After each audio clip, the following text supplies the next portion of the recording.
सर्व माता भगिनींना माझा नमस्कार।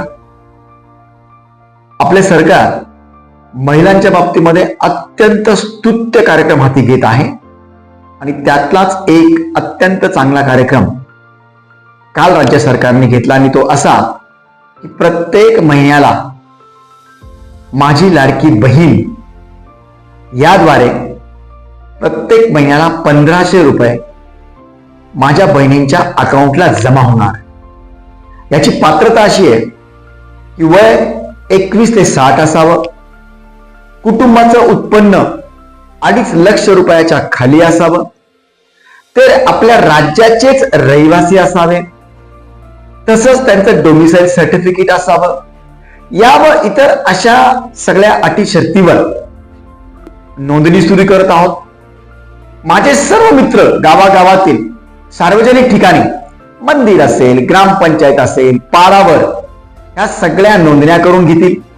माझ्या सर्व बहिणींना विनंती आहे की येताना आपण ही कागदपत्रे घेऊन या। उद्या आधार कार्ड आणि बँक पासबुकचं वरच्या पानाची झेरॉक्स किमान तुम्ही घेऊन या। जितकी बाकीची कागदपत्र आहेत ती आपण 2-3-4 दिवसात जमा करूया। इतकंच नाही तर माझी तज्ञ टीम 1 तारखेपासून तुमचे सर्व अर्ज ऑनलाईन करणार आहोत, जेणेकरून नंतर EKYC पण आपल्याला करावं लागणार आहे। आणि अत्यंत महत्वाचं काय माहिती का की सगळ्यांचे बँकेमध्ये अकाउंट आधार लिंक असणं मस्ट आहे, कंपल्सरी आहे, असायलाच पाहिजे। म्हणून आता वाट बघू नका, परंतु उद्या सकाळी जेव्हा तुम्ही या सार्वजनिक ठिकाणी माझ्या मित्रांकडे नोंदणी करायला जाणार त्यांच्याकडनं टोकन नक्की घ्या।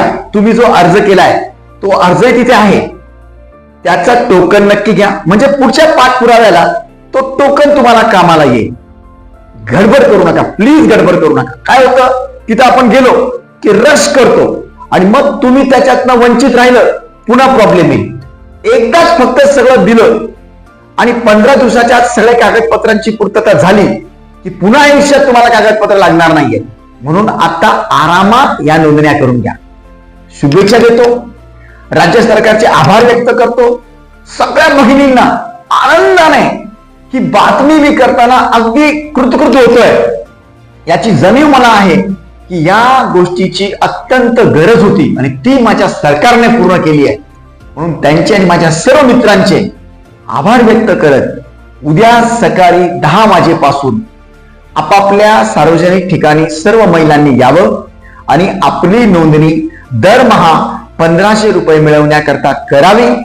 पुन्हा एकदा सांगतो, अटी व शर्ती या शासनाच्या आहेत, त्या अटी व शर्तीचे पालनच केलं पाहिजे आणि त्यांनाच तो लाभ मिळणार आहे। धन्यवाद।